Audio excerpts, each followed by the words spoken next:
c'est Réo. Aujourd'hui j'avais envie de changer et on va faire une vidéo complètement différente. C'est une vidéo que j'avais fait il y a très longtemps sur ma chaîne. Je ne savais pas trop si ça avait plu, ça n'avait pas bien trop pris à l'époque. Donc je vous explique un peu le concept. Je réponds tout simplement en vidéo à vos questions beauté. Donc que ça soit des questions que vous m'envoyez sur Facebook, en commentaire sur YouTube, les messages personnels, tout ça. C'est des tas de messages auxquels je n'ai pas forcément le temps de répondre voilà, tous les soirs. J'ai pas le temps toujours de me mettre à l'ordi et de vous répondre à tous. Alors ce que je vais faire à chaque fois, je vais sélectionner 10 questions, hein, les 10 plus pertinentes, les 10 dernières que j'ai reçues, et je vais répondre en vidéo. Donc comme ça, parce que souvent les questions reviennent, donc ça vous permettra d'avoir peut-être une réponse à plus grande échelle, et aussi ben voilà, c'est utile, comme ça je répète pas 20 fois les mêmes choses et puis ça fait l'objet d'une nouvelle vidéo pour vous. C'est pratique pour moi et je trouve que du coup tout le monde s'y retrouve. Je commence tout de suite par une question de Célinette. Réo, peux-tu me comparer le Vitalumière de Chanel et la CC Crème de Physicians Formula, couvrance, tenue, laquelle préfères-tu, pardon. Alors, le Vitalumière Aqua et la CC Crème de Physicians Formula. Alors premièrement, côté tenue, moi je trouve qu'au niveau tenue, les deux sont assez proches. La CC Crème nécessite peut-être d'être un peu plus poudrée, elle a plus d'agents hydratants on va dire à l'intérieur. Ensuite, côté couvrance, la CC Crème est beaucoup plus couvrante. Niveau prix, la CC Crème remporte largement la main, niveau composition aussi. Donc après, si vraiment je dois les comparer, si j'avais une préférence, pour moi c'est vraiment largement la CC Crème qui remporte haut la main. Le prix est attractif, la composition est nickel, bonne tenue, bonne couvrance, encore meilleure donc que le Vitalumière. La texture est plus épaisse hein, de la CC Crème. Donc voilà, j'espère que ça aura répondu à ta question. Mais vraiment, pour moi, là c'est vraiment le Vitalumière, c'est quelque chose de très léger, très fluide. C'est un produit un peu luxe, un peu plaisir, mais ma préférence va quand même pour la CC Crème. Une question de Lise qui était par rapport à ma vidéo les huiles essentielles astuces pour avoir des beaux cheveux. Donc le concept c'était de mettre de l'huile essentielle dans son shampoing. Donc Lise me demande: je voudrais que mes cheveux aient plus de volume, poussent plus vite, je voudrais les fortifier, que me conseilles-tu comme huile essentielle? Alors les huiles essentielles activent la pousse tout simplement parce qu'elles activent la circulation sanguine. Hein. C'est pas vraiment... c'est en fait un usage un peu détourné. Hein. Je veux dire, l'huile essentielle en elle-même, c'est juste le fait que par capillarité, comme ça va activer la pousse, tout ça, les racines vont être un peu plus irriguées et le cheveu mieux nourri, donc il va sûrement pousser plus vite en général. Enfin, moi je sais que je l'ai observé sur moi, j'ai des amis aussi qui l'ont observé. Donc vraiment sur la pousse, tu peux t'orienter peut-être vers des choses qui fortifient mais qui activent un peu la circulation du sang. Donc moi tout de suite, tout ce qui est chute de cheveux, tout ça, je conseillerais le cèdre de l'Atlas. Le cyprès peut être pas mal aussi. Sinon après, toutes les huiles essentielles vont te fortifier le cheveu, vont te faire gagner du volume. Donc il y a aussi le romarin qui est très fortifiant, la lavande aussi.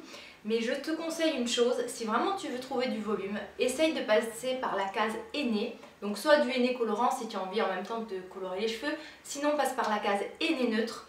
Je vais d'ailleurs réaliser une vidéo à ce sujet, mais voilà, sinon cherche sur internet, je pense que tu trouveras la réponse facilement. Hein. Le henné neutre, tu en trouves en magasin bio, en pharmacie. C'est juste une poudre qu'on dilue dans de l'eau tiède, qu'on applique sur le cuir chevelu et tout le cheveu, on le laisse agir, ça ne colore pas du tout les cheveux. Et avec ça, vraiment, tu vas avoir le cheveu beaucoup plus gainé, le cuir chevelu régulé et vraiment plus de masse capillaire et plus de questions de Pierre qui concernait ma vidéo sur l'astuce beauté, donc sur les dents blanches. Donc j'ai testé ton astuce avec le bicarbonate et l'oxygéné qui a super bien marché. Par contre, les grains de bicarbonate de soude m'irritent les gencives et les dents. Que me conseilles-tu? Alors, déjà, il ne faut surtout pas que ça vous fasse du mal. Si vous ressentez une sensibilité, une agression, c'est que c'est trop agressif pour vous.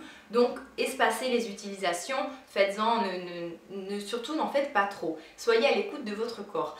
Concernant le bicarbonate qui peut avoir des grains beaucoup trop gros, je l'ai dit dans mon article sur mon blog, mais pas tout le monde ne l'a lu, il existe en pharmacie des bicarbonates adaptés à l'usage dentaire. Ils ont des grains beaucoup plus fins, ça va être beaucoup moins agressif que le bicarbonate de soude alimentaire qui a quand même des des gros grains assez costauds. Même moi personnellement ça m'irrite quand je le fais avec ce type de bicarbonate.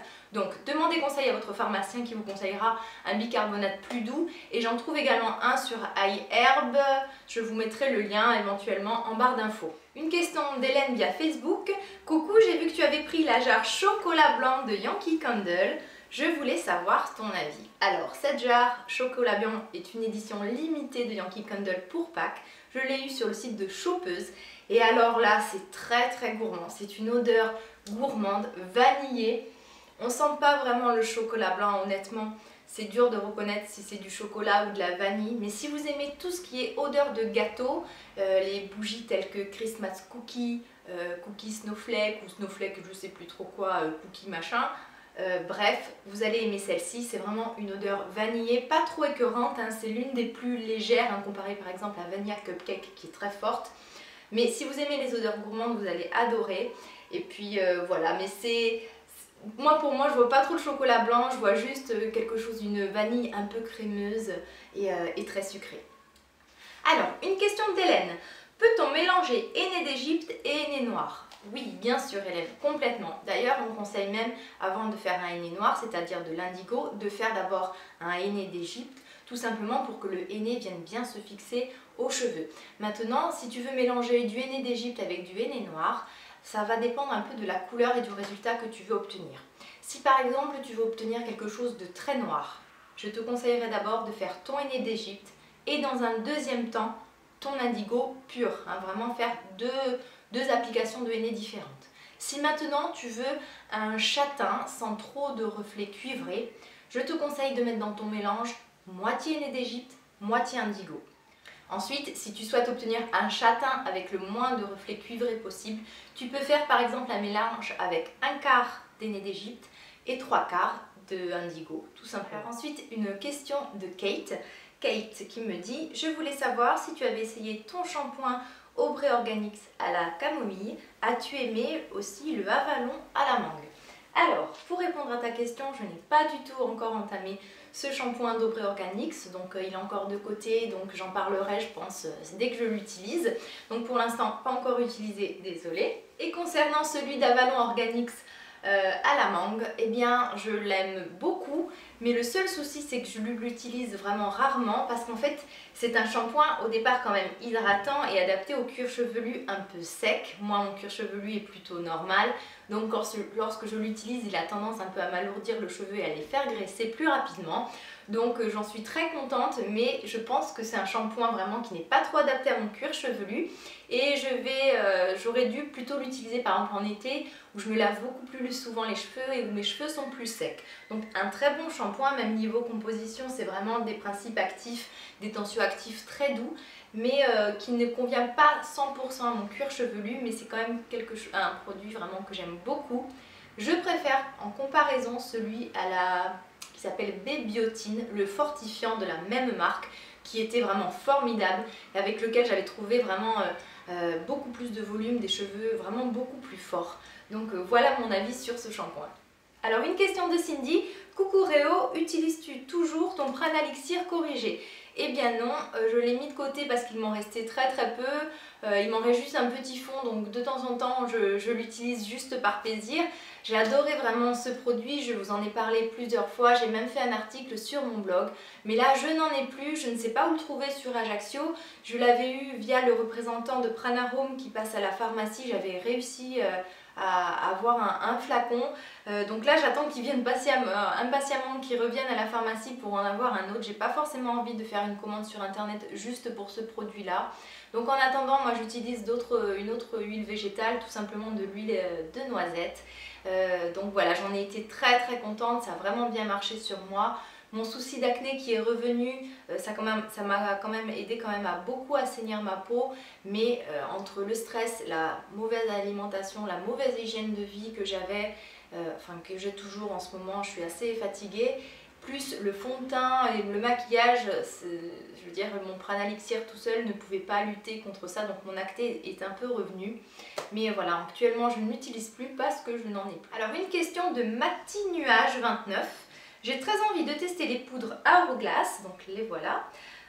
Où les as-tu achetés? Alors je les ai achetés sur un site qui s'appelle NK Space, mais attention, lorsque vous les achetez sur le site, choisissez bien en fait la localisation comme si vous étiez en Grande-Bretagne, parce que vous avez le site américain, le site anglais, donc choisissez bien donc, avec le drapeau anglais, parce que sinon si vous allez sur le site que vous choisissez, donc le drapeau américain, enfin le site américain on va dire, lorsque vous allez vouloir finaliser votre vente, ils vont vous dire qu'ils ne livrent pas en France. Donc c'est pour ça, faites attention. Moi je me suis fait avoir la première fois, je leur ai envoyé un mail, tout ça. Et en fait après en cherchant, je me suis aperçue que juste en changeant en fait le site, donc ou américain ou anglais, ils livraient bien en France. Donc voilà où j'ai eu ces petites merveilles, nkspace.com. Ensuite, une question de Caramélilou qui me demande: que me conseilles-tu comme produit pour lisser le teint, pores dilatés au niveau des joues? C'est assez dur de te répondre ainsi, je ne sais pas du tout quel produit tu utilises, quelle est ta routine de soins. Tout d'abord, première chose à voir, est-ce que tu n'utilises pas des soins trop gras? Si tu utilises vraiment des crèmes très riches, c'est normal que tes pores soient dilatés et aussi apparentes. Donc déjà, essaye lorsque tu appliques tes soins ou même quand tu les choisis, de choisir vraiment des soins adaptés à ton type de peau. Et ensuite, peut-être d'éviter de les appliquer en trop grande quantité sur où c'est que tes pores sont dilatés. Ensuite, pour resserrer un peu les pores, ce qui peut t'aider, ce sont les toniques astringents, l'eau de rose, l'eau d'amamélis ou hydrolat d'amamélis. Ça, moi je trouve ça assez formidable pour resserrer un peu les pores. Tu as aussi l'hydrolat de bambou qui est très rare mais que tu trouveras sur Aromazone, qui pourront t'aider. Côté maquillage, tu peux t'aider de bases de maquillage qui ont pour but de lisser le grain de peau et d'un peu effacer les pores. Je pense à l'Abracadabaume de Garancia, je pense également au Porefessionnel de Benefit. Mais attention, ce sont des produits siliconés qui peuvent être un peu étouffants et peut-être occasionner une peau qui regraisse plus vite et peut-être des imperfections. Par contre, tu trouveras un équivalent en bio, c'est la base lissante de couleur caramel. Je ne l'ai pas hélas en ma possession pour vous la montrer. C'est un produit que je voudrais vraiment tester, je n'en ai entendu parler que du bien. Et apparemment ça floute vraiment très bien les pores, donc voilà, si tu peux essayer de te la procurer, franchement je pense que tu en seras contente. Et ensuite, à la fin de ton maquillage, lorsque tu poudres ton visage, pense bien à appliquer ta poudre pas en mouvement de va-et-vient, vraiment en imprégnant en fait. J'ai fait une vidéo à ce sujet, je te mets le lien ici. Donc tu prends ton pinceau, tu mets de la poudre et en fait tu tapotes pour vraiment pour plaquer ta poudre entre guillemets dans les pores et pour avoir un rendu beaucoup plus velouté. J'espère que ces quelques conseils pourront t'aider, mais c'est vrai qu'il faudrait voir quand même quelle est un peu ton hygiène de vie, ce que tu manges, ta routine soins. Je veux dire, c'est pas qu'un élément, c'est pas qu'un produit qui pourra t'aider. Après, souvent, il faut prendre le problème à la base et voir un peu pourquoi tu as ces pores dilatés. Et je finis par une dernière question d'Antoinette qui me demandait: coucou, sais-tu où je peux trouver la marque NYX hors internet? Oui, je sais, tu peux la trouver dans des drugstores américains. Mais bon, je pense pas que ça soit très économique pour te les procurer, donc non, désolé, en France, je ne sais pas du tout s'il y a des revendeurs ou des boutiques dans les grandes villes. Je ne pense pas, je pense que j'en aurais entendu parler. Il y a le site Chériculture où je trouve mes produits. Tu peux également les trouver sur Botijoin. Tu peux également les trouver sur le site de NYX tout simplement. Mais c'est vrai que quand on n'a pas envie de commander sur internet, c'est quand même plus facile et plus agréable aussi de tester les produits qu'on les a sous les yeux. Mais je ne pense pas qu'il y ait de boutique en France. Si vous avez une autre info différente de moi, n'hésitez pas à le mettre en commentaire. Je suis sûre qu'Antoinette sera très contente.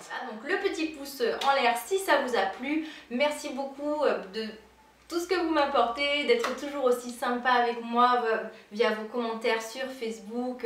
Vous êtes de plus en plus nombreux à me suivre. Je suis vraiment très heureuse de ça. Je pensais pas être capable de réunir autant d'abonnés.